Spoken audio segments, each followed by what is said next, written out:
If you ask me, Muhammad Ali in his prime was much better than anti-lock brakes. Yeah, but what about Johnny Mathis versus Diet Pepsi? Oh, I cannot listen to this again. Y'all ready for this?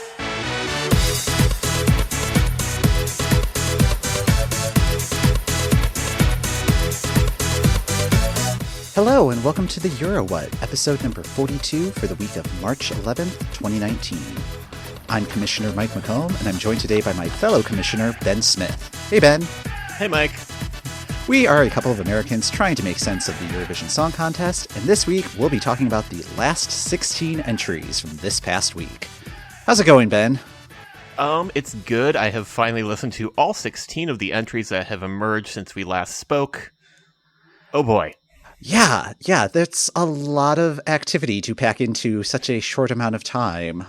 I was very thankful for the multitude of online websites that were tracking. Okay, here's the 5 entries that are coming out today, and here are the approximate times we know that they're going to emerge. Yeah, normally I try to avoid tracking down leaks of songs just because sometimes they're not quite perfect. But in this case, it's just like, I need to get all of this done. So. Yeah, like I don't care if this is a demo. I don't care if I don't care if I have to find like 3 different YouTube clips to compare against to make sure that this is the correct demo. I just need to know what these songs are.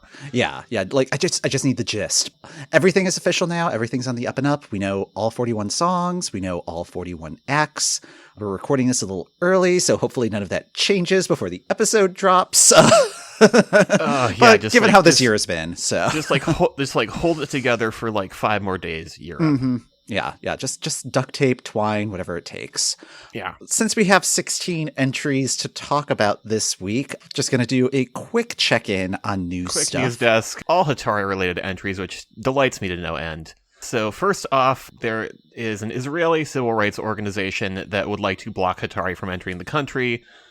Because everybody, at least all of the news reports I've seen out of Israel, kind of have the tone of the dad in like a Twisted Sister music video, where it's just like, okay, you don't understand that this is at least on some level satirical. They are not being fully serious in a lot of the stuff they're saying. It's a part of it is an act, although the band has made a number of very nice statements, I thought, around, we're taking this honor from our nation very seriously, and we also want to represent, a bunch of these things that we believe in as a band. Mm-hmm. Yeah, I mean, this definitely feels like a diplomatic mission on their part. Yes, it feels like a diplomatic mission on their part. And they're getting questions from reporters in Iceland, and if you do what I do and you Google Translate things, the answers kind of come off a little bit crudely stated just because Google Translate is not great at this. No. But when I've seen news reports from Israel talking about this, they're using the same sources I am. And they're maybe not getting the full picture and the nuance that you would get from like a video. On the other hand, I have seen the video that Hatari made for this one's going to be interesting, and the EBU will probably have to step in at some point if this gets any traction. We'll have to say something along the lines of, no, they can come. They're going to be fine. In more delightful news, Ash Wednesday was this past Wednesday, and as I learned in Iceland, it's basically Halloween. It is Öskudagur. Children dress up in costumes and go from house to house and business to business asking for candy, which is Halloween in my book. Yeah. And apparently the popular costume this year was Hatari.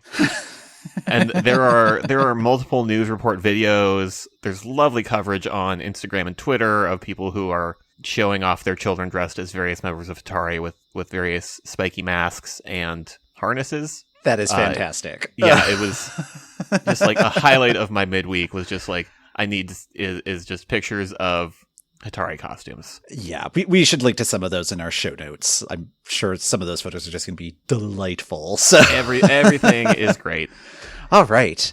So to get through all 16 entries, we both realize that if we do it in our normal talk about every entry fashion, this episode would probably end up being about 4 hours long. And nobody wants that. No. Since it is March and college basketball season, Ben came up with this brilliant idea of, why don't we make this a bracket? There are 16 entries, and 16 is a lovely number when you're making a bracket. Yes. And you would think that Eurovision would lend itself to bracketing as a normal annual thing, but just the way that the contest is structured, a bracket normally doesn't work. So we're going to try to make it work. This could be a complete disaster. Who knows? But we'll at least try it for this episode and see what happens. So Here's how it's going to work. We took the 2 competitive selections, so Sweden and Belarus. Ben took Sweden, I took Belarus, and then the remaining 14 selections, we just randomly assigned countries. So each of us had 8 countries total. We each designed an 8-act bracket to pass to the other person. And we could organize the bracket any way we felt like. Ben, I think you took a more data-driven approach. Yeah, so I looked at the past 4 years worth of data available for each country and organized things according to that after figuring out a way to tabulate that and give a little bit more precedence to more recent performance. With the assortment of countries that I had, 4 of my 8 were countries that are in the first semifinal. So it's like, oh, well, that's a pretty fair split. So 4 from the first semifinal, 3 from the second semifinal, and then 1 of the auto qualifiers. I guess that would be Israel. That was the only one that was left. So yep.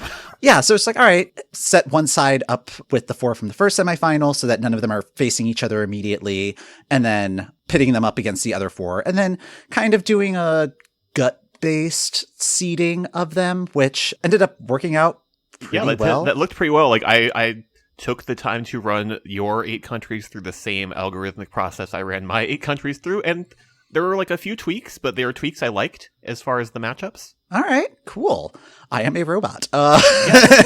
So we each have a bracket of 8 that we've passed to each other, and we're just going to go through round by round and discuss the matchups. For each round, we're going to be discussing why an entry didn't advance. So it's kind of a death is not an option. You have 2 countries presented. You have to choose one of them to move on. The other one is the one that we're going to talk about. I suggested this. I did the assignment. I'm ready to go. All right. Awesome. So why don't we start with your side of the bracket and round 1? Okay, so round 1 on my end of the bracket started off with a match between Russia and Belarus, which felt nice, sort of Russia and one of the former SSRs. Mm-hmm. So the one that I ended up kicking out here is Belarus. I don't know. This one was surprisingly easy for me. I liked that Belarus was up-tempo this year after last year's entry being kind of out there, ballady. Liked it, but it felt like it was smashing together about 3 different pop tracks at once, and it was sort of writing over the top of an existing pop song and not quite understanding how lyrical structure works. There's a lot going on in it. Should we take a listen to a clip? Yes. All right. So this is Xena with Like It.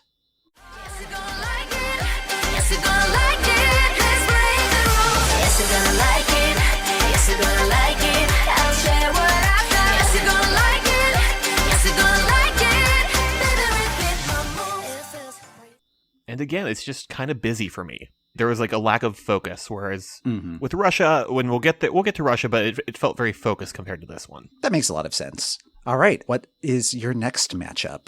The second matchup I had was Poland versus Armenia, and this round sort of matches a lot of what we've been talking about this season. Sort of, is this what you want? Mm-hmm. And I knocked out Poland on this one because it was not what I wanted. So I love that traditional folk music forms are appearing in the competition this year, and let's take a listen to this one because it's very strongly a folk music song.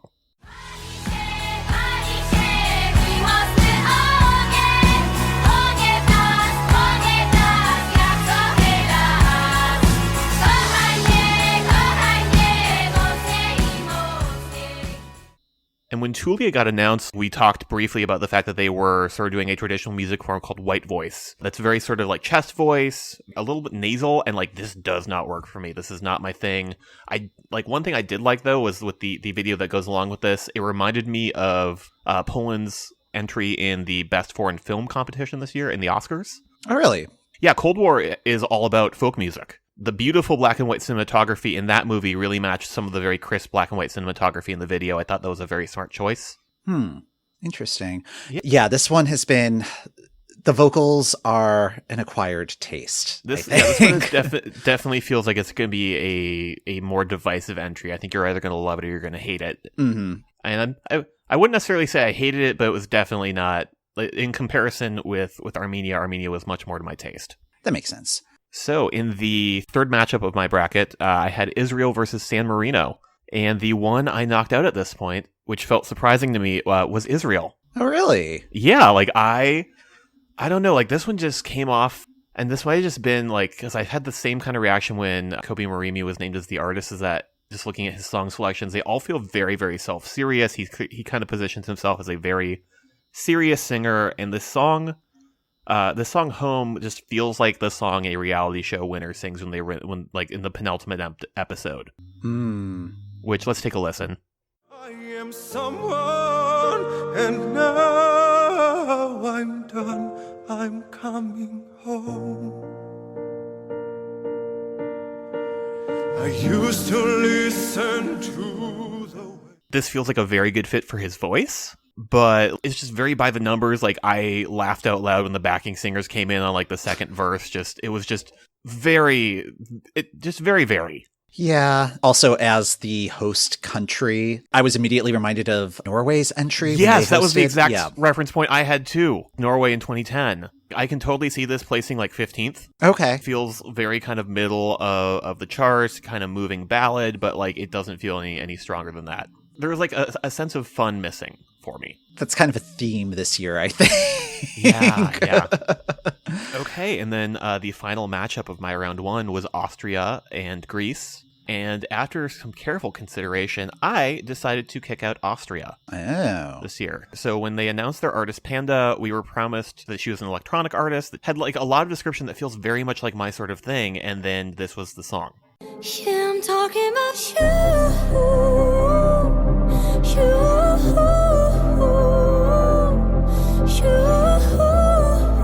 And the love you try to find. This is giving me like a FKA Twigs vibe, just in terms of it feels sort of like very kind of alt R&B. There is like a little bit of an electronic nature to it, but like there's just something about everything being in this like this very high register, very consistent pace that just doesn't quite work for me in the same way that Greece did in this matchup. This one seemed like it was going to be the toughest matchup of your first round, just in terms of the styles and the kind of influences that they're drawing from. But was that your experience with this? Yeah, that was my experience as well, is that both of these, just sort of thinking of like the last couple years of entries from these countries, like both these entries felt like surprises to me. Mm-hmm. It definitely was sort of a tricky decision, is like I had sort of very kind of standard indie reference points for both of these artists, and they're both indie artists I really like. But yeah, for whatever reason, like this just didn't work. I think it's less that it didn't work and it's more what it's aiming for in the competition, just kind of where it doesn't quite hit what it's going for me. All right. Your round one is complete. I guess I can get started with my round one. So the first matchup I had was between Sweden and North Macedonia. I think these are both strong songs, but the first one that I'm going to have to kick out is North Macedonia's Tamara Todevska with Proud. Show them what it means to stand up proudly. Tell them this is me, and thanks to you I'm proud, I'm proud, I'm proud.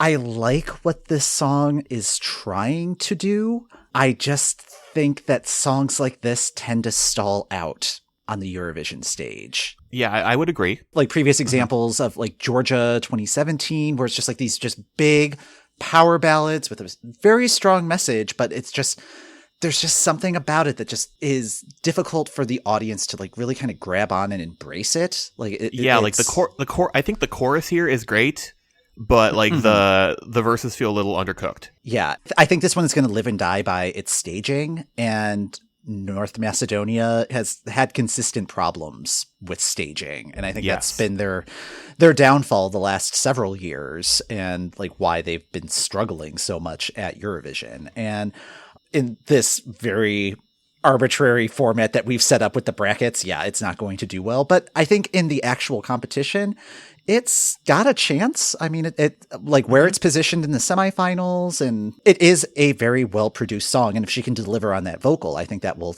carry Macedonia through. But if it was just this song up against Sweden, I got to give the tip to Sweden. Yep, and that is just sort of the nature of this bracketed format, is that you might not necessarily compare these two, but you kind of have to.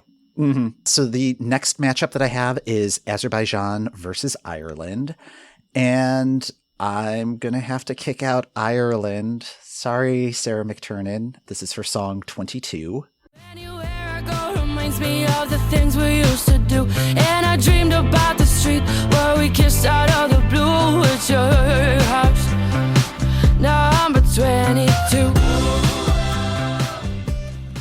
I like this song. I think it's a real toe tapper, but toe tapper doesn't really work at Eurovision. Like, you need it to be a foot stomper. Yes. Yeah, like this sounds like something that you could hear in like a coffee shop or a hotel lobby and put you in a good mood. It's very pleasant, but there's nothing very sticky about it. Like it's like it goes in one ear and it's like, oh yeah, like this is nice, but it's kind of forgettable as soon as it like leaves the other ear. Oh yeah, so when I was pulling together my notes for the show, after going through the bracket you prepped for me, I went back and sort of listened to everything on my bracket and initially forgot to listen to the Irish song, which is not great because like I had heard it earlier in the week. Yeah, and also like, naming it 22, like as soon as I saw that title, it's like, wait, isn't that a Taylor Swift song? It is a Taylor Swift song, and I'm still very confused, having listened to the song a few times now, around whether it is a reminiscence about being 22 or being about the 22nd person that you dated. I think in the second verse, it talks about like he lives at house number 22. And it's just like, okay, it's just kind of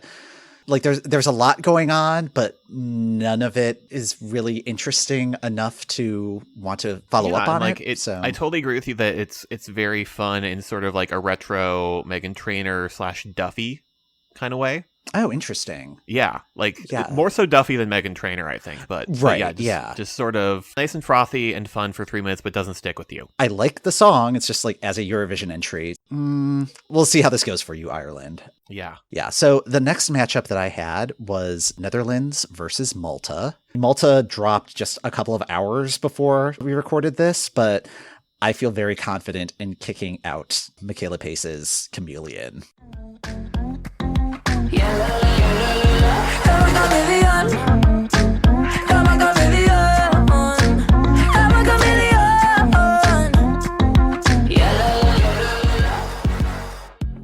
This sounds like it may have used our lyrics generator that we had on our website. I was so excited to hear your thoughts on this one. It's just so...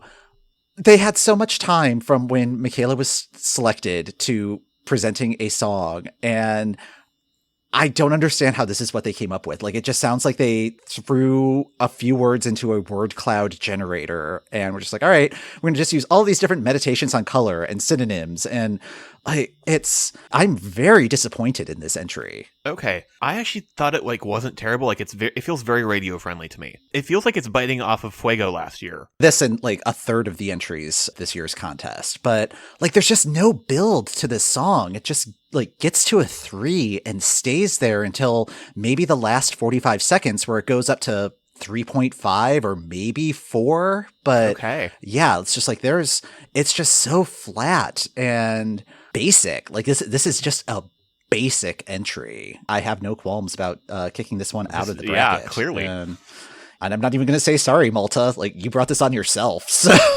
you had so much time. We made a soundboard thing for you. Michaela. This is what you do to us? Speaking of cribbing from Cyprus last year, let's talk about Cyprus this year and Switzerland. This one was a particularly tricky matchup because it really does feel like two sides of the same coin. Yeah, I was not expecting this one to be as tricky as it would be when I sent it to you. Yeah, I wasn't expecting it either, but then I saw it. It's like, ooh, how do I choose? But I think this one was a pretty easy choice. I'm going to kick off Switzerland with Luca Hani's She Got Me. When she go low, she goes all low, she goes all low. Oh, she know, oh, she know, she got me dirty dancing, dirty dancing. My issue with this song is it feels like it's 3 minutes of somebody being like, wink, wink, nudge, nudge, you know? But like, as told by someone who has no idea what sex is. So it just feels so dated. Like this just feels like what pop music was in 2017, which I mean is kind of consistent with Switzerland's brand, but it's so goofy, and not in a fun way. Like it's just like, ugh. Okay, so I have 3 very quick points on this one. One, this feels like Switzerland is very tired of placing like 17th in their semifinal. This feels like the freshest thing they've sent in years, but still. Oh yeah, I do agree with that. Yes, I keep wanting to call this one Dirty Dancing instead of its proper title. Because they keep shouting it in the song so much. Right. I also keep wanting to sing Despacito to this. Yeah. And then the whole video has a vibe that I described as Rami Malek in an ad for the Sir Hat by Sir Hat collection for Kohl's. I'm a fan of this. Oh man, if you like that, get ready to hear what I said about San Marino. Oh, yes. Well, Because they made it through. Yeah. Well, I guess maybe we can move on to round 2 so we can find out what you had to say about San Marino. Yes, let's do it. So the first matchup I had, so again, Russia won against Belarus, Armenia won against Poland, so now they are playing off of one another. And what I decided to send packing this time was Sergei Lazarev's Scream. Ooh. Tears will fall. I hear them all. They scream.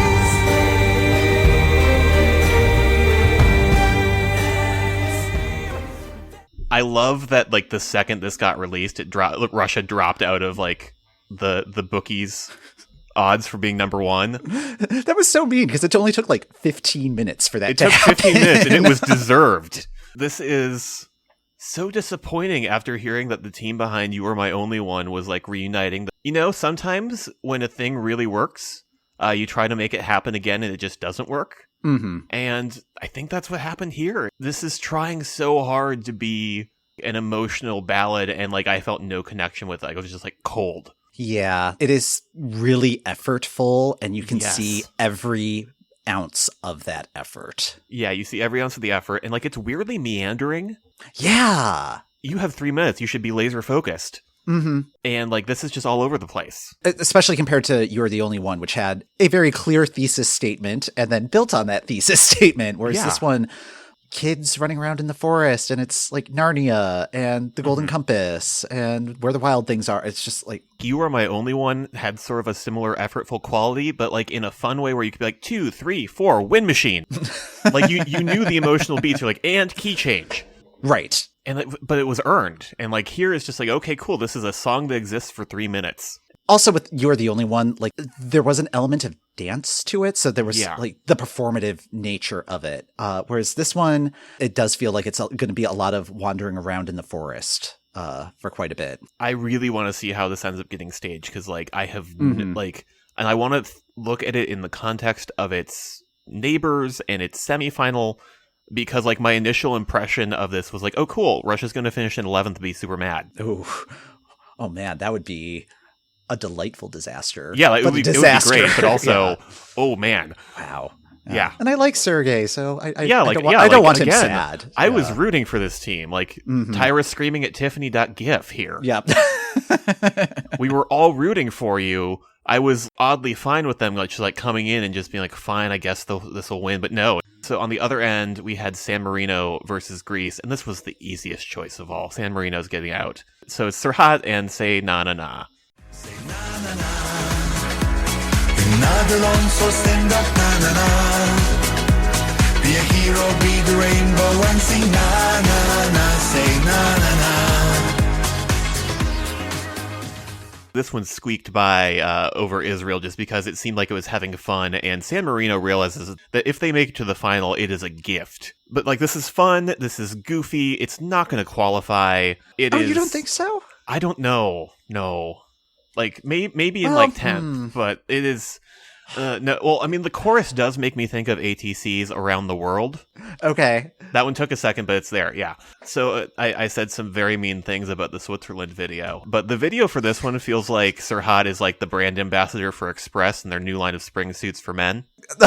And, like, I'm fine with that. Like, I like that vibe of the video, but, like Serhat is just always appearing on, like, billboards, and then there's a bunch of dancers doing the heavy work of selling the song. Here we were arguing whether it was for the Gap or Old Navy or possibly H&M, but I think Express is correct. Yeah. Oh yeah, no, like I also very heavily considered saying the Gap, but no, it's Express. It kind of makes me wonder if San Marino is just like a giant mall, just based on the entries that they've submitted and just how, like, everybody's having a good time, and it's just like they're just, like, out shopping on Sunday, and every day is out shopping on Sunday day. I don't know. Yeah. No, if you're from San Marino, let us know. Like, it sounds delightful. This was like the easiest decision in the world of between Greece and San Marino. Greece handily. That's fair. Yeah. I don't know why I was so surprised when you initially said that this was like super, super easy, but I think I'm just letting myself up for success in round 1. Yeah, there you go. Yeah. All right. Well, I'll get into my round 2, which didn't have as many gimmies, I think. But yeah, my first matchup is between Sweden and Azerbaijan. And yeah, sorry, Sweden, I've got to kick you out. This past Saturday, Melfest finished, and the winner was John Lundvik with Too Late for Love.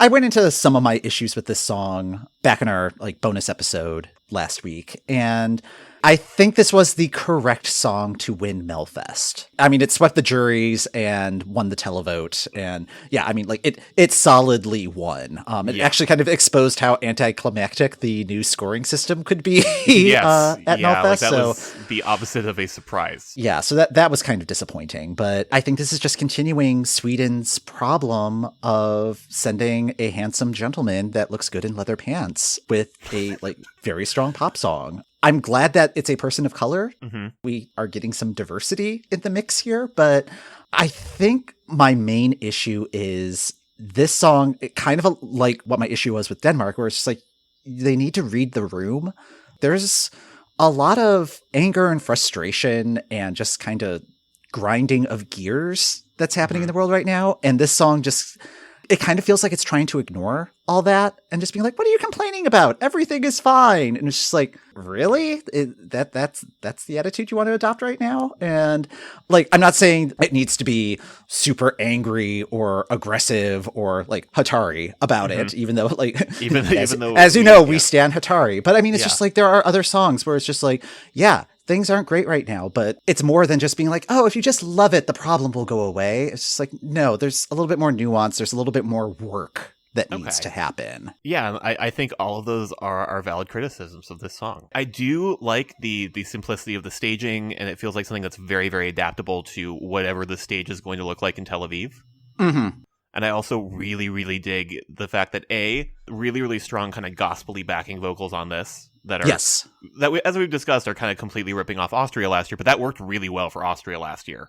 Right. And I also like that we get to see the full team making the song as they perform. I saw a tweet yesterday that one of the backing singers used to work in Washington, D.C., and her job wouldn't give her the time off to go compete at Melfest. So she's fine, I'm moving to Sweden. And that's what she did. And seems to be working out for her so far. Yeah, so that's nice. She's doing great. She's living her dream. Yeah, so there is that for this bracket. Sorry, Sweden. Sorry, not sorry. And then the other matchup that I have is Netherlands versus Cyprus. This one, although I really like Replay, I gotta send Cyprus and Tamta and Replay off the bracket. You need my love on replay. Replay. You need my love on replay. This is Fuego 2.0, but I kind of mean that in the software development way, where it's just oh yeah, it's fixing some of the bugs that Fuego 1.0 had. It's refining a couple of things. It's got a couple of new features. And yeah, you just got to restart Eurovision to complete the installation of it. It's hitting a lot of the same beats and notes that Fuego did. But I think this one has a slightly better structure than Fuego and a little bit more meat on its bones. Okay. And even though it is a rehash, it's a really good rehash of it. And of all of the Latin influenced tracks this season, this is definitely, if not the best one, top 2, top 3 of this style. Okay. Yeah, because there are a lot of Fuego clones this year. Mm-hmm. I don't know. This one is trying a smidge too hard for me. I get that. It is just talking about this in terms of software upgrades. I feel like they took a feature that I really, really loved and got rid of it. And I'm just sort of tweeting at their support to, come on, guys. It's just very busy for me. Part of it might just be the video, because the video has a lot of different setups, a lot of different outfits, a lot of stuff going on. It's just coming off really, really busy for me. And Cyprus is trying really, really hard with what worked last year. and not quite getting the same results. Now, I'm curious, when you're interacting with this song, are you mostly doing it through the video or through Spotify? Trying to do like a fair mix of both of both the visual that's presented with something and then also just the song on its own. I've primarily been interacting with it just as the song. Like, I think I've only watched the video like 1.5 times. Okay. So I'm wondering if that might be part of the difference here, where it's just like with the visual component, which, like, I mean, that's an important thing to weigh in because that's going to be part of the final presentation is the visual component of it. So there's something to chew on. Yeah. All right. So we're almost through this bracket. This thing the is final sort of four. working. Yeah. Hey, that's a sports term I remember. Yay. Yeah. Sports. All right. Yeah. Yeah, immediately regretted picking a sports theme for this one. Yeah, we are well out of our depth. The one time I won my office's like NCAA bracket was completely by accident. Was me just sort of using the wisdom of like the 20,000 people who had filled out the bracket application before me. Aha! To go with the crowd probably knows what they're talking about. But here we are. That's a good strategy. We have our final four. It is Armenia and Greece on my side, and Azerbaijan and Netherlands on yours. So with this one, it came down to just sort of which one really kind of hit me in the right spot, and so my last one that I'm kicking out is Armenia. So Serbuk and Walking Out.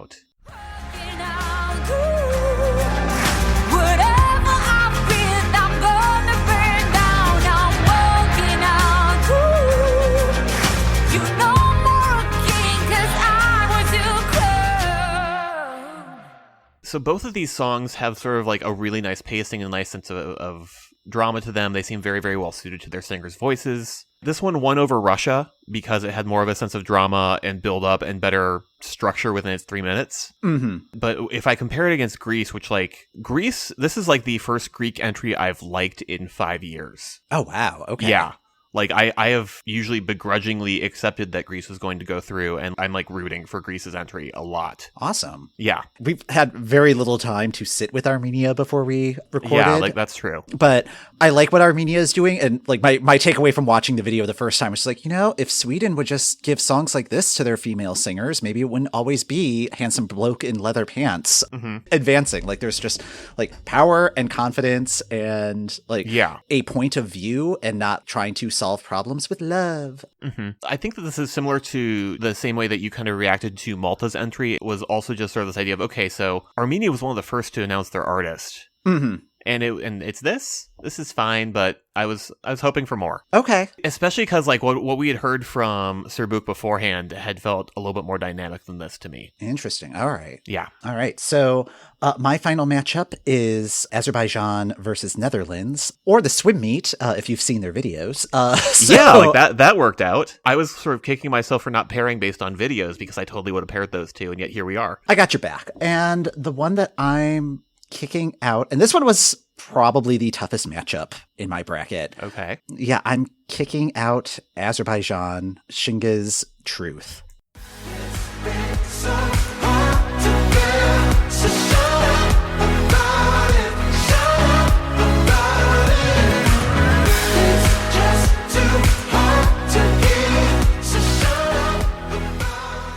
This one checks a lot of boxes for me. It reminds me of the list that Pop Justice put out at the end of last year, where it's like their top 45 songs, plus a whole bunch of other stuff that their editors really, really liked. And this track is kind of giving me Troye Sivan and Emanike vibes. And it just feels very current and just something that you can listen to in like a variety of contexts where it's like, oh yeah, this could be playing like while I'm working on something, or if I just want to like have like some mood music or something like that. It is very radio friendly. Yes. But it's also really, really aggressive lyrically. Like, yes. The hook of the song is shut up about it. Shut up's a really aggressive phrase. Like, I'm trying to think of like the last time that I told someone to shut up, and I think it was when I was a teenager.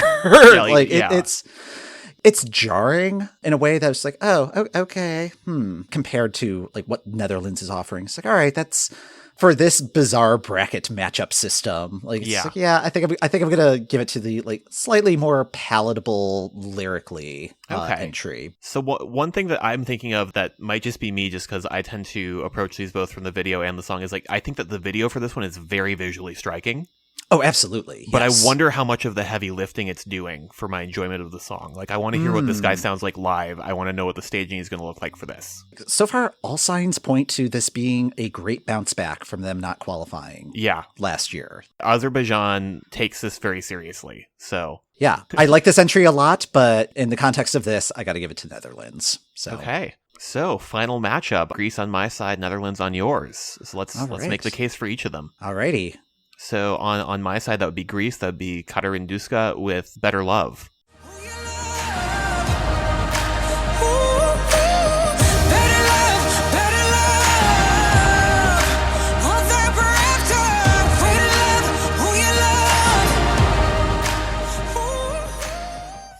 Okay, so I had mentioned when I was kicking Armenia rudely to the curb that this is the first Greek entry I've liked in like 5 years. And when they were announcing their artist, I was very skeptical of all of the references they were throwing out with sort of this artist thinks that they sound like X, Y, and Z. And I was just like, those are very disparate references. But I completely get the Jessie Ware reference now. Okay. Like, this is a song that Jessie Ware could be recording. But I'm also getting notes of both Annie Lennox and Florence Welch, just in terms of vocal intensity on this. Yes. Towards the chorus. Particularly Annie Lennox, because there's like kind of that deeper alto range. Yeah, like I was also getting Florence Welch, but now that you mentioned Annie Lennox, it's like, oh, that was the pepper that was like underlying. Yeah. Like, yeah. Okay. I like kind of the softness of the production that's going on in the background mixed with sort of the vocal intensity and kind of the hardness of her voice. On this, and I'm really, really curious to hear what she sounds like live and to see if it matches this intensity. That is the thing that's keeping me from being 100% on board with this is what is this going to sound like live? Just because, like, in the music video, I don't think she's a great lip syncer, which, like, that's not her job, but, like, it's what happens in music videos, and the vocal of the track just doesn't match, like, what she's doing in the video, like just in terms of intensity. And yeah, I mean, if she's able to deliver even 90% of the power of the vocal in that song, I think she could be a real contender here. And like one thing I would love them to bring to however they stage this is there's like a sense of visual weirdness to the video. I love the color palette. I love kind of the weirdness of it. And I want them to bring that to whatever this looks like in Tel Aviv. Yes. But it needs to be quirky and not like, I don't know. I'm thinking of like pointy hats from Moldova weirdness. That would not work. But this needs to be kind of like quirky. And like, again, going back to Jessie Ware, there's a video of hers, Champagne Kisses, that does this wonderful surrealness to the visuals that this really kind of shared. If they can get this to be like an art installation type performance, I think... Ooh, I'm getting chills. This is this one's exciting. So. Yeah, Greece had said when this got released that they were like going for the gold on this. I'm like, okay, cool. I see this now. I see what you're doing with this. I also think you need to show up at the pre-parties and like really promote this song. If they're not able to make it to the pre-parties, they need to make a live performance available somewhere. Somehow. Yeah. I think this is going to be one that's going to grow on people because it seems like the initial reaction has been kind of lukewarm. I think as this sits with people, it has the potential to really kind of sink its hooks in. And it's surprisingly effective for 3 minutes. Like I wanted more. Good choice on your bracket. So on my side, it's Netherlands and Duncan Lawrence Arcade. Small town boy in a big arcade. I got addicted to a losing game.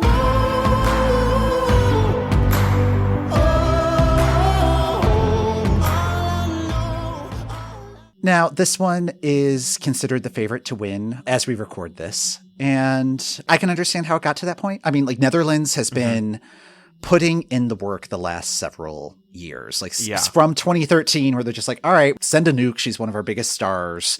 If she's not able to make it, maybe, like, who knows what the plan would be at that point. But, like, ever since then, it's been pretty much smooth sailing. I think they had one miss in the mix there. But this song it feels very personal. And Like it feels, I keep wanting to say the word legitimate. Like it doesn't feel like it's manufactured in a lab. Yeah. The way that a lot of the ballads at Eurovision have that feel.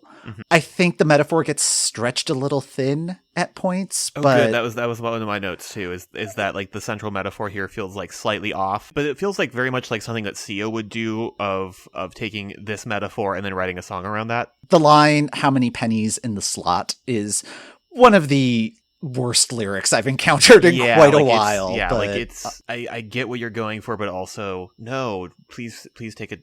Try again. I think we're stuck with that one for at least until Eurovision is over. But yeah, like this is, I think its status as favorite is earned at this point. Granted, we have 2 months to go. Yeah, we have a few months to go. It feels fine to me. I'm fine with it sort of sitting at the top of the pile right now. I wonder if it's got like the cachet it does because Duncan is a protege of Ilse de Lange, who was half of the Common Linnets. Yeah.